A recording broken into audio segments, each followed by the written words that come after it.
up here? Go ahead. How about our host? Probably won't ask me.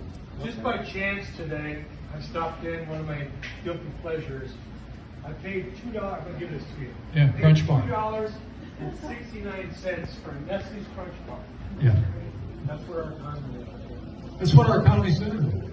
I don't even want to ask you what it costs for the food that comes into the kitchen and what you got to charge at the plate. You don't make back what it's going up. I had a guy who was in, and by the way, thank you. A guy who runs a restaurant up in New Hampshire. I was up there last week. But when I was visiting him last winter, guys had tears in his eyes.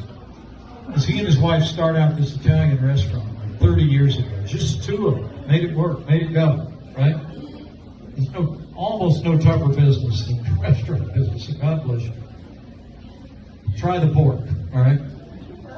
But he said to me that the cost of eggs alone had caused him to have to lay off people that he had employed for over 15, 20 years at that restaurant, like members of his family.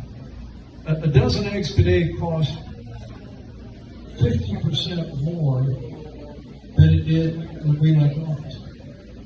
I mean, that's a dramatic. I don't have to tell anybody going to the grocery store the impact that inflation has had on family budget. It's all a result of the policies of this administration. First plan that we put out, you'd be glad to know that. The first plan that we put out was to battle inflation. We can turn it around, but we got to turn off the gusher of spending in Washington, D.C., tackle the national debt, and put us back on the path to a balanced budget. Okay? We'll get it back. And then here, and then I'll go to this energetic fellow in the back. Ma'am.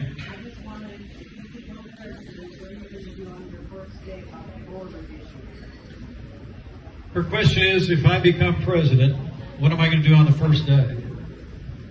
Well, number one, I'm going to undo the executive orders that Joe Biden signed to stop, and we're going to finish that wall on the southern border of the United States. Look.